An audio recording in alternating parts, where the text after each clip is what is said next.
Bismillahirrahmanirrahim. Assalamu alaykum, hurmatli televizor ko'ruvchilar. Bu haftalik istiqlol xabarlari programmamizga kelganlarni qizg'in qarshi olamiz. Men Abdullah Yalqun.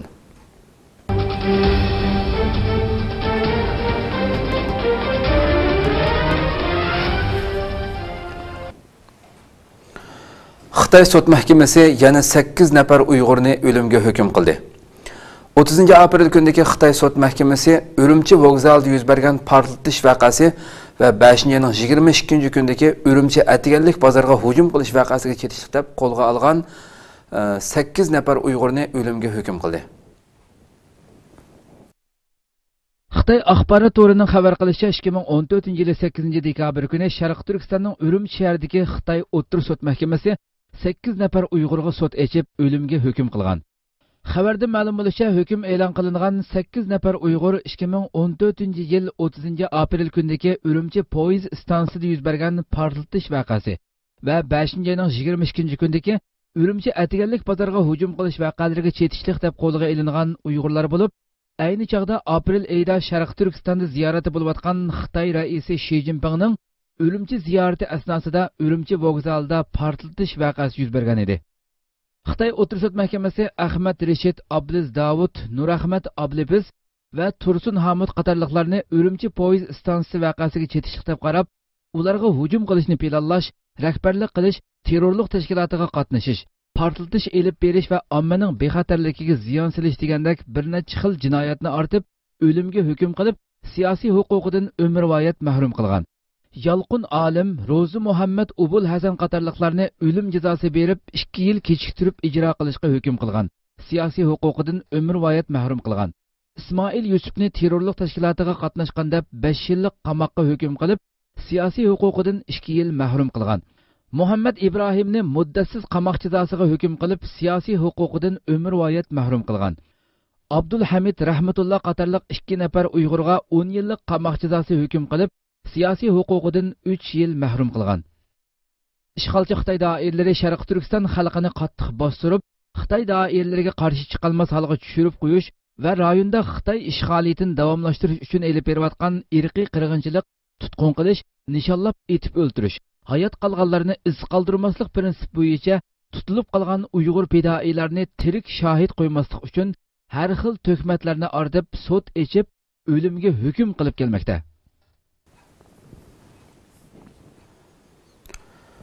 Türkiye'de Sharq Turkiston temasida muhokama yig'ini ochildi.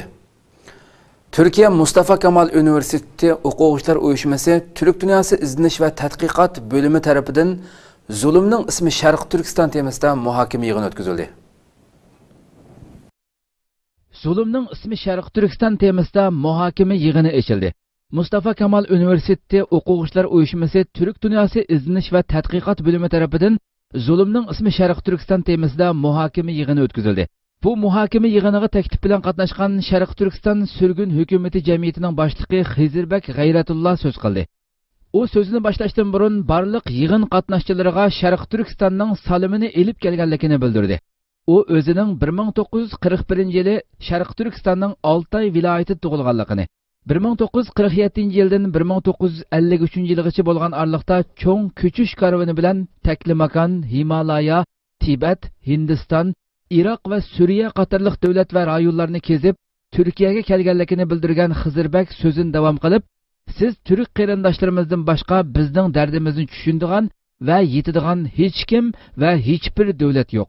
12 million kvadrat kilometr keladigan zaminda 250 millionga yaqin turkiy qonliq millatlar yashaydi. Bu millatlardan tarkib topgan 7 jumhuriyat davlati, 19 mustaqil rayon va 6 avtonom rayon bor.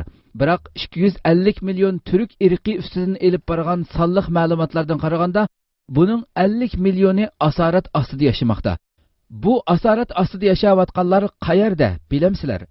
Xitoyda, Rossiyada, Kirkukda, Hindistonda va dunyoning o'xshamagan rayonlarida. Biz inson bo'lish sifatimiz bilan bu da'voga ega chiqishimiz lozim. Mush sabab bilan mazkur da'voga ega chiqish maqsadida bu muhokama yig'inini o'rinlashtirgan Mustafa Kemal Üniversitesi Türk dunyosi tadqiqot bo'limiga va ularning xizmatini qo'llab bergan har bir qarindishimizga Sharq Turkistonlik qarindoshlar nomidan tashakkurlarimizni bildiraman dedi. İlham To'xtining o'quvchilariga qamoq jazosi berildi. Advokat Li Fangping İlham To'xtining 7 o'quvchisining bo'lgunchilik bilan ayblanib, o'xshamagan qamoq jazolariga hukm qilinganligini bildirdi. Xitoyda bo'lgunchilik bilan ayblanib, muddatsiz qamoq jazosiga hukm qilingan doktor İlham To'xtining advokati Li Fangping uning 7 o'quvchisining bo'lgunchilik bilan ayblanib 3 yildan 8 yilgacha bo'lgan o'xshamagan qamoq jazosiga hukm qilinganligini uqtirdi. Advokat Li Fangping sud mahkamasining bu hukmiga hukumatga yaqin kishilarning vositasi orqali erishganligini, biroq bu hukmning qachon chiqarilganligining aniq emasligini aytdi. U noyabr oyida sudga tortilgan o'quvchilarga İlham To'xtiga qaraganda yengil jazolarning berilganligining sababini xalqaro jamiyatning diqqatining bu deloda ekanligiga bog'ladi. U o'quvchilar İlham To'xtiga ortilgan ayblashlarni kuchlantirish uchun foydalanildi. İlham To'xtining ziyniga guvohlik bergan o'quvchilar yengilroq jazoga tortildi dedi. U mazkur o'quvchilarning Xitoy doiralarining asli nishoni emasligini ilgari surdi. Beijing Millatlar Universitetining iqtisodiy fanlar professori bo'lgan 45 yoshli İlham To'xti Xitoyning Sharq Turkistonda yo'lga qo'ygan siyosatlarini tanqid qilish bilan tanilgan kishilik huquq faoliyatchisi edi. U bu yil sentabrda Urumchi o'ttir sud mahkamasida 2 kun sudga tortilgan bo'lib, sud axborot vositalariga va xalqaro kuzatuvchilarga yepiq shaklda ochilgan edi. Uyg'ur akademik İlham To'xti sudda o'zi to'g'risidagi butun ayblashlarni rad qilgan bo'lsa-mu, sud uning barliq mol bisotlarini musodara qilib, muddatsiz qamoq jazosiga hukm qilgan edi. Xitoy yangi yildan boshlab namoz o'qish va islomiy kiyinishni cheklashni qonunlashtirganligini e'lon qildi.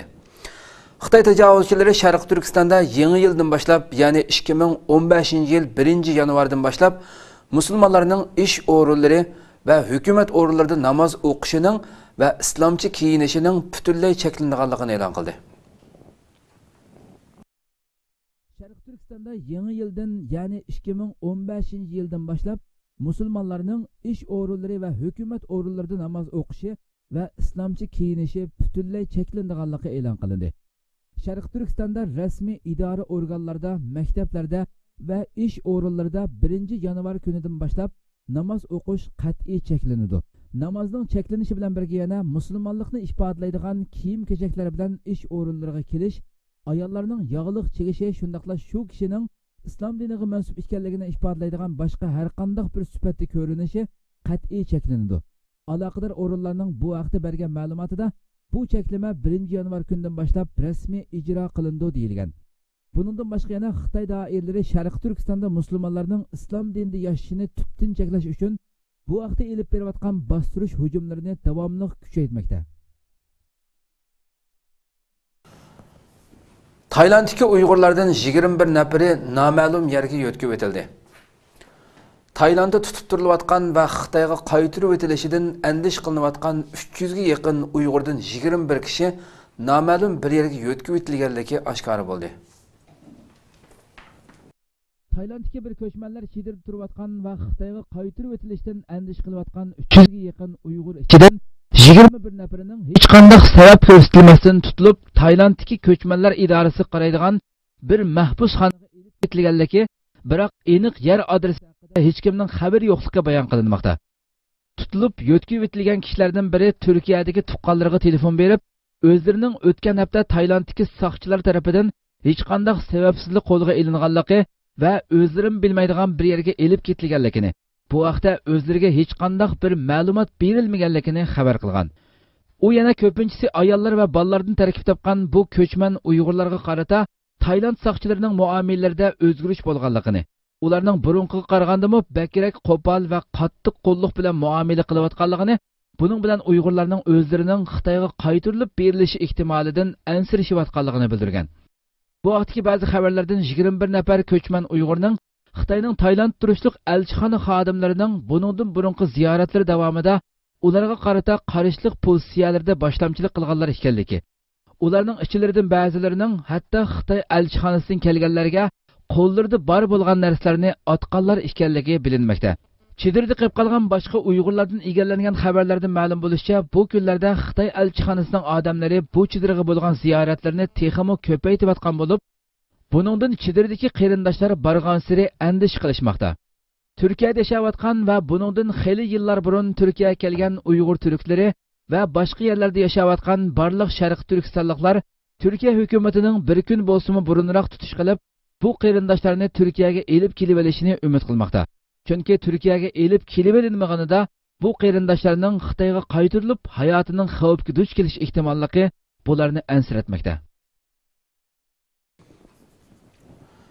Türkiye'de Uygurlarını qo'llab qalam sundirish faoliyati davom qilyapti. Türkiye Ülkü Ocakları Teşkilatı'nın Elazığ şöbesi Xitay tajavuzchilarining Sharq Turkistonda Uygurlar ustidan yurgizayotgan besim siyosatiga bo'lgan noroziligini ifodalab, qalam sundirish faoliyatini boshlagan bo'lib, bu faoliyatni Turkiyaning har qaysi joylaridan ko'plagan kishilar qo'llab-quvvatlamoqda. Türkiye Ülkü Ocakları Teşkilatı'nın Elazığ şöbesi Xitay dairələrinin Uygurlar üstüdən yürgüzüyotgan besim siyasetiga bo'lgan noroziligini ifodalab, qalam sundirish faoliyatini boshlagan bo'lib, bu faoliyatni Türkiye'nin her qaysi joylaridan ko'plagan kishilar qo'llab-quvvatlamoqda. Bu faoliyatni qo'llovchilar oldi bilan Yashsun mustaqil Sharq Turkiston, yo'qolsin qizil kommunist Xitoy deganga o'xshash shuar to'lab, orqadan qalam sundirgan sinalg'u ko'rinishlarini ijtimoiy uchur vositasi Facebook'ta e'lon qilish orqali o'zlarining noroziligini ifodalab kelmoqda. Bu to'g'rida Yashsun mustaqil Sharq Turkiston degan nomda Facebook'ta bir sahifa ochilgan bo'lib, bu sahifani hozirgacha Uyg'ur va turklardan bo'lib 5400 dan ortiq kishi qo'llab ovoz qo'shgan. Yuzlarcha kishi Uyg'urlarni qo'llaydiganligini, Xitoyga bo'lgan noroziligini ifodalab shuar to'lab turib, qalam sundirgan sinalg'u ko'rinishlarini bu sahifada e'lon qilgan. Ülkü Ocakları Teşkilatı'nın Nig'da shahridagi şöbesining butun a'zolari bu faoliyatga ovoz qo'shgan bo'lib, ular to'plashib hammasi biroqli shuar to'lab qalam sundirish faoliyati elib borgan sinalg'u ko'rinishni e'lon qildi. Ular sinalg'uda Türk bayrog'idan ko'k bayroqqa salom bo'lsin, qahri bo'lsin qizil kommunist fashist Xitoyga, Yashsun mustaqil Sharq Turkiston deb shuar to'lgan. Elazığ Ülkü Ocakları Teşkilatı'nın raisi Fatih Murat Taşkın Efendi bu faoliyatni uyushtirishdagi maqsadni ifodalab mundaq dedi. Bizning bu faoliyatimizni qo'llashni xohlagan qarindoshlarning qo'liga bir tal qalam elib, Yashsun mustaqil Sharq Turkiston, yo'qolsin kommunist qizil Xitoy deb qalamni sundirdi. Buni videoga elib, bizning ijtimoiy uchur aloqa vositasi Facebook'dagi sahifamizda e'lon qildi. Buni qilish orqali qancha ko'p kishining qo'llashiga erisha olsak, shuncha ko'p Sharq Turkistonning ovozini anglatalaymiz deb qarayman. Biz boshqa millatning masalalariga shuncha diqqat bilan ko'ngil bo'lyapmiz. Ammo o'z qarindoshlarimizning masalalariga ulardan texmi ko'proq ko'ngil bo'lishimiz kerak deb o'ylayman. Alloh taolo Qur'oni Karimda bir oyatda yaxshilik qilishga, adolatlik bo'lishga va urug' tuqqanlarga yordam qilishga buyuruydi. Shuning uchun biz yordam qilishni urug' tuqqanlardan boshlashimiz kerak. Tajriba saboqlar va Sharq Turkistonga aloqador beshimizdan o'tgan voqealar bizga musulmon Türkdan boshqa do'sti yo'qligini ko'rsatyapti. Bu nuqtada Türk dünyasida eng kuchli Türk davlati bo'lgan Türkiye Cumhuriyeti xalqining bu faoliyatni qo'llab-quvvatlashini talab qilamiz. Elazığ Ülkü Ocakları Teşkilatı'nın raisi Fatih Murat Taşkın Efendi bu faoliyatni qo'llashni xohlagan kishilarning nima qilish kerakligi to'g'risida to'xtalib mundaq dedi. Har kim o'zining bir ko'rinishini videoga oladi. Qo'liga qalam elib, Yashsun mustaqil Sharq Turkiston deb vaqirab, Xitoyning Sharq Turkistonda yurgizgan besim siyosatiga qarshi ifodalangan bir she'r yoki ma'nilik so'z qildi va qalamni sundirdi.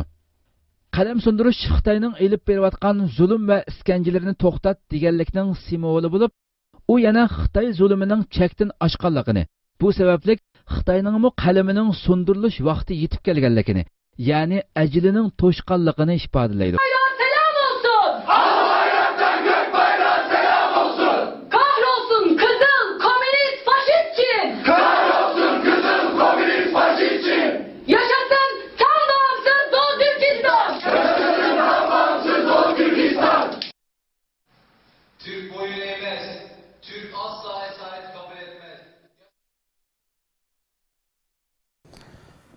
Gollandiyadagi Uyg'urlar islomdagi kishilik huquq haqida suhbat o'tkazdi. 7 dekabr kuni Yevropa Sharq Turkiston Ma'rif jamiyatida jam bo'lgan Uyg'urlar Dunyo kishilik huquq kuni munosabati bilan insonning kishilik huquqlari haqida islomdagi belgilamlar bilan tanishib chiqdi. 7 dekabr kuni Yevropa Sharq Turkiston Ma'rif jamiyatida jam bo'lgan Uyg'urlar Dünya Kişilik Hukuk Günü münasebeti bilan insonning kishilik huquqlari haqida islomdagi belgilamlar bilan tunishib chiqdi. Qur'oni Karim tilovat bilan boshlangan bu faoliyatga Gollandiyada yashayotgan bir turkum sharq turkistonliklar bilan Germaniyadan kelgan Uyg'uriston ozodlik tashkilotining mas'ullari ishtirok qildi. Vatan millatining istiqboli, muhojirat yashayotgan Uyg'urlarning navbatda duch kelayotgan masalalari, kelgusi haqida tasavvur g'oyalari mulohaza qilindi. Bo'libmi Germaniyadan kelgan faoliyatchi Abdurahimjonning Barin inqilobi haqidagi bayonlaridan hayajonlangan ko'pchilik bas munozir bilan toki yarim kechaga qadar mungdashdi. Recep Tayyip Erdoğan dindarlarning 200 yildan beri xo'rlanganligini bildirdi. Türkiye Cumhuriyeti Prezidenti Recep Tayyip Erdoğan 5. qatimliq Din Şurası yig'inida qilgan so'zida din va dindarlar 200 yildan beri har xil turdagi tanqidga, ziyonkashlikka, xo'rlashga sistemalik holda duchor bo'ldi dedi. Türkiye Cumhuriyeti Prezidenti Recep Tayyip Erdoğan 5. qatimliq din maslahat yig'inida qilgan so'zida din va dindarlar 200 yildan beri har xil turdagi tanqidga, ziyonkashlikka, xo'rlashga sistemalik holda duchor bo'ldi dedi. Türkiye Diyanet İşleri Ministerlik tarafından bu yıl 5. qatimliqi o'tkazilgan dini muzokara yig'ini Ankara Bilkent mehmonxonasida ochildi. Muzokara yig'inining ochilish marosimiga qatnashgan Türkiye Cumhuriyeti Prezidenti Recep Tayyip Erdoğan bu dinning bir egisi bor. Bu dinning egisi bu dinni dunyo mavjud bo'lgan muddatgacha muhofazat qiladi. Bizning vazifamiz bo'lsa, bizga berilgan omonatning haqqini berishdir dedi. Erdoğan yaqinqi 200 yildan beri bu davlatda ba'zi masalalar erkin ozoda, o'ziga ishongan va jasorat qilingan holda o'ttirg'i qo'yilolmay kelindi. Turkiyaning hamma masalasida degidek o'zini namoyanda qiladigan ham asosliq o'rin tutadigan din temasi konkret holda hech qanday tarafga moyil bo'lmasdan qo'rqish va besimlardan yiroq holda kun tartibga o'ltirolmay kelmoqda. Dinga oid bo'lgan masalalar haqida erkin talash tartish qilishni demayli qo'yayli. Din va dindor insonlar 200 yilga yaqin vaqt ichida har turli ayıplash, kamsitishga, xo'rlanishga sistemalik holda duchor bo'lib keldi. Biz shundoq bir dinga mansub kishilarimizki, tunji amir ilm, ya'ni o'quv amri nozil bo'lgan bir din mansublari turib, xuddi ilm rad qilingan bir din bardak bir yomon qarashga duchor qilindik. Yana bir tarafdan xuddi aqlni rad qilgan bir din bardak ko'rsatilishga tirishilib kelinmoqda. Erdo'g'an so'z yana mundaq dedi. Bu davlatda ba'zi vaqtlarda Qur'on o'qish va o'gitish azonni aslisi bilan o'qishmi cheklandi. Ayollarning yog'liq chekishi cheklanib qolmay, ba'zi vaqtlarda hatto masjidlar eg'il o'rnida ishlatildi. Namoz o'qiydiganlar xorlandi va boshqa imkonlardan mahrum qoldi. Din va dindarlar masalasida qo'lidan kelishchi to'salg'ular o'ttirg'i chiqdi. Dinini yashashni qo'yib turayli, hatto din haqida so'z qilish, din va dindarlarga qarata bostirishlarga norozi bo'lishga imkon berilmagan vaqtlar bo'ldi. Saxtikor ustozlarning ommani zaharlash uchun qilgan atkanlari bo'lsa qo'llanib, hatto bular tashviq qilindi. Ya'ni u xildagi kishilar o'stirildi, martabalar berildi. Erdo'g'an so'zini shundoq davom qildi.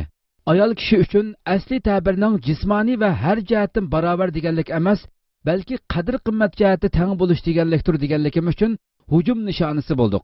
G'ayri normal yo'llar bilan mansabga o'ltirgan biri chiqib, xalqaro soqchi tashkilotiga ko'rsatma berib, musulmon olimlar birligi boshlig'i Yusuful Qaradoviyni qizil ranglik izlash buyrug'i berdi.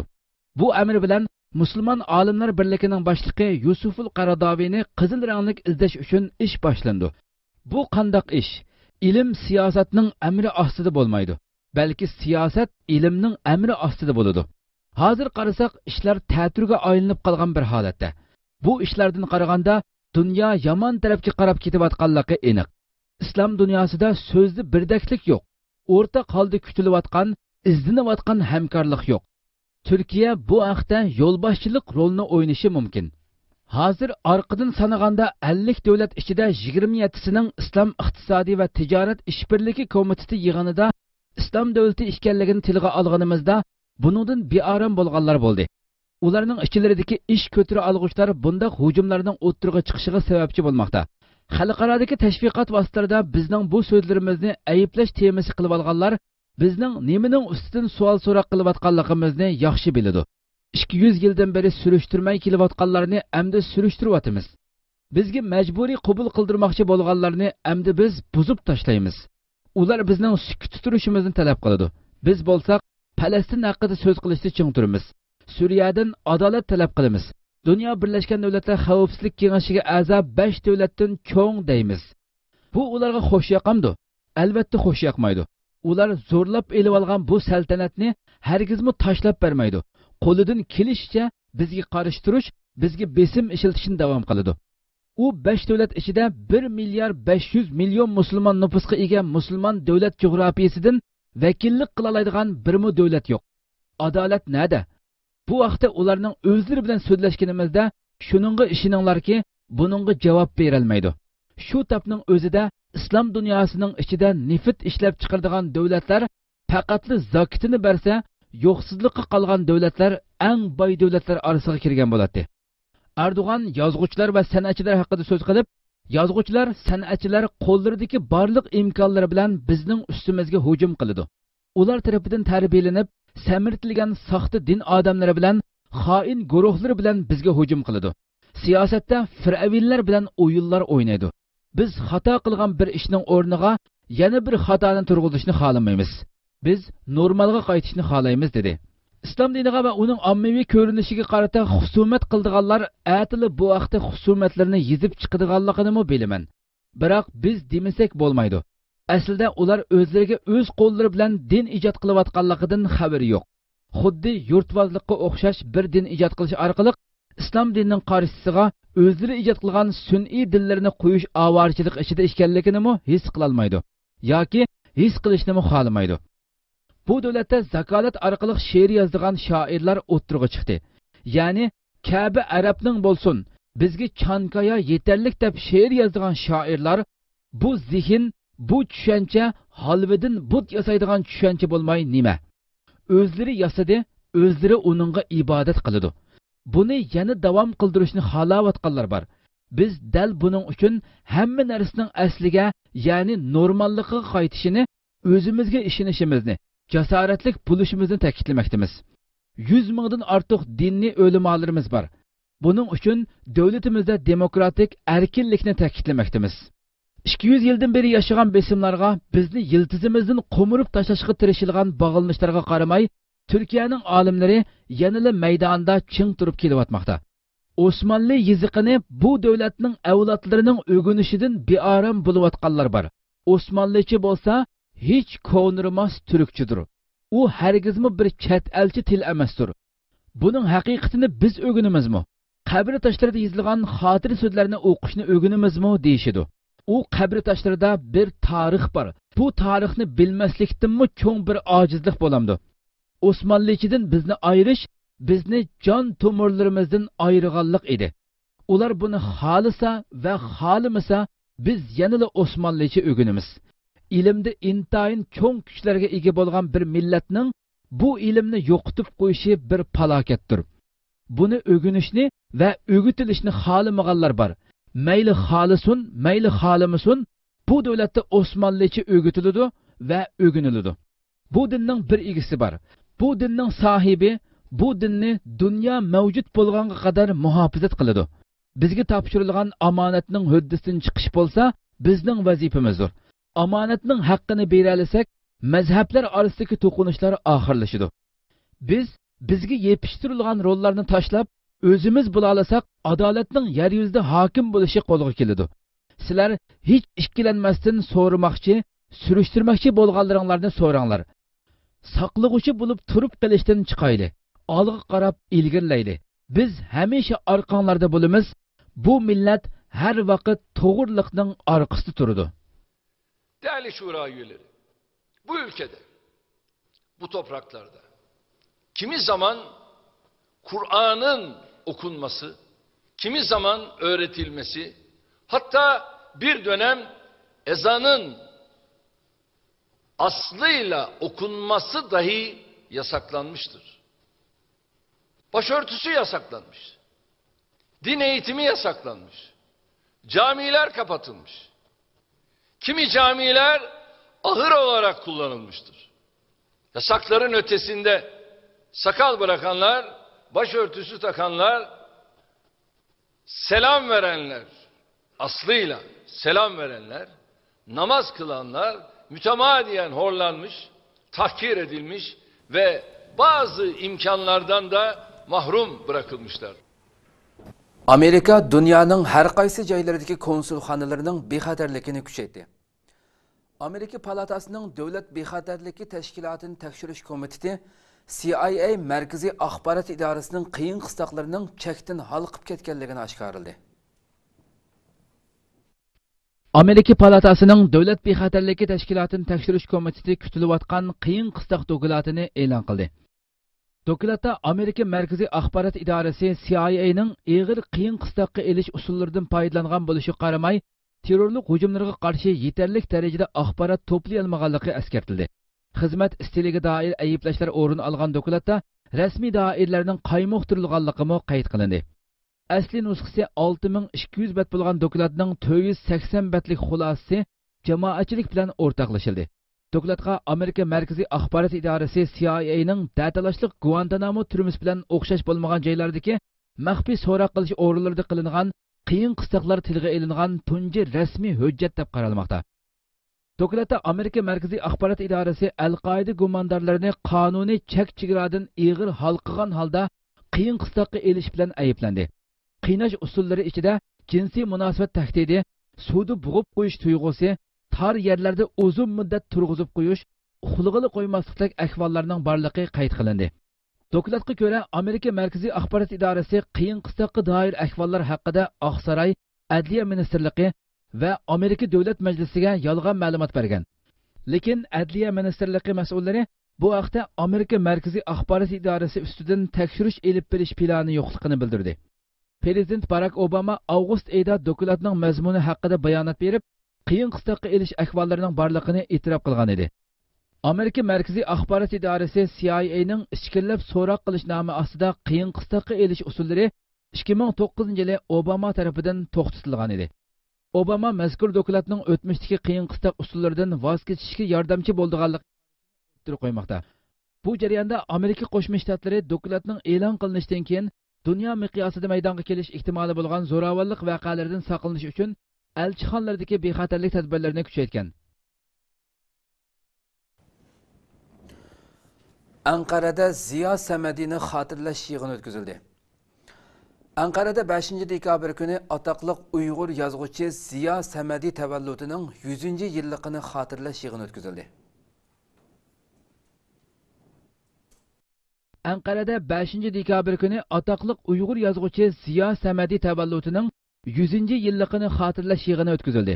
Xalqaro Turk kultur tashkiloti Turksoy, Qozog'istonning Turkiya turishliq elchixonasi, Yevro Osiyo Yozuvchilar birligi va Qozog'iston Yozuvchilar birligi qatorliq o'rinlar tomonidan yozuvchi Ziyo Samadi tavalludining 100-yilligini xotirlash munosabati bilan uyushtirilgan yig'inga mazkur organ va tashkilotlarning vakillaridan sirt Turkiyaning har qaysi joylaridagi Ziyo Samadi asarlari va Uyg'ur adabiyoti tadqiqoti bilan shug'ullangan yozuvchilar, ilm ahllari, tadqiqotchilar, shundaqla Ziyo Samadining Qozog'istonda yashaydigan o'g'li bilan qizimi ishtirok qildi. Xalqaro Turk kultur tashkiloti Turksoyning Ziyo Samadi tavalludining 100-yilligini xotirlash yig'inining o'rinlashtirish xizmatlariga mas'ul xodimi Malik Otarbayev Turkiya radio televiziya idorasi muxbirining savollariga javob berib, Ziyo Samadining Qozog'iston Uyg'urlarining atoqli yozuvchilaridan biri ekanligini, o'zbek, qozoq, uyg'ur va rus tillaridagi roman, povest, komediyalari orqali belgilik ta'sir yaratgan bir zotni xotirlashning zarur ekanligini qayd qildi. Yig'in Ziyo Samadining hayotini tasvirlaydigan bir qisqa film qo'yish bilan boshlandi. Yig'inda Ziyo Samadiga munosabatlik bir qator ilmiy izlanishlar o'qib o'tildi.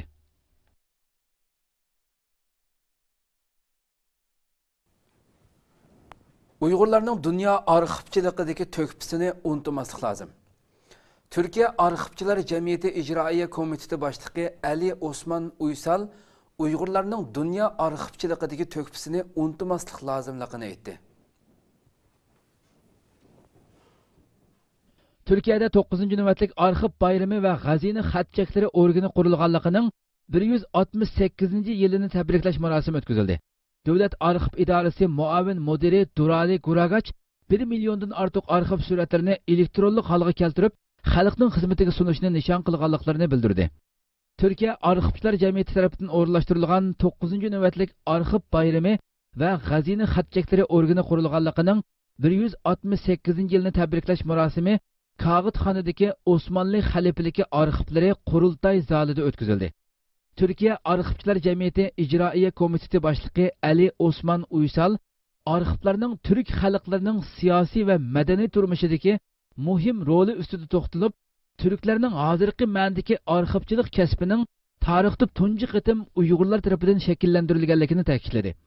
U so'zida arxivchilik xizmatlarining keyincha Seljuqiylar imperiyasi davrida alohida taraqqiy qilganligini, Türk davlatlari ichida Osmanlı xalifaligi davrining arxivchilik xizmatlari eng gullangan davr bo'lganligini, bu jihatda Uyg'urlarning dastlabki to'kpisini unutmaslik kerakligini aytdi.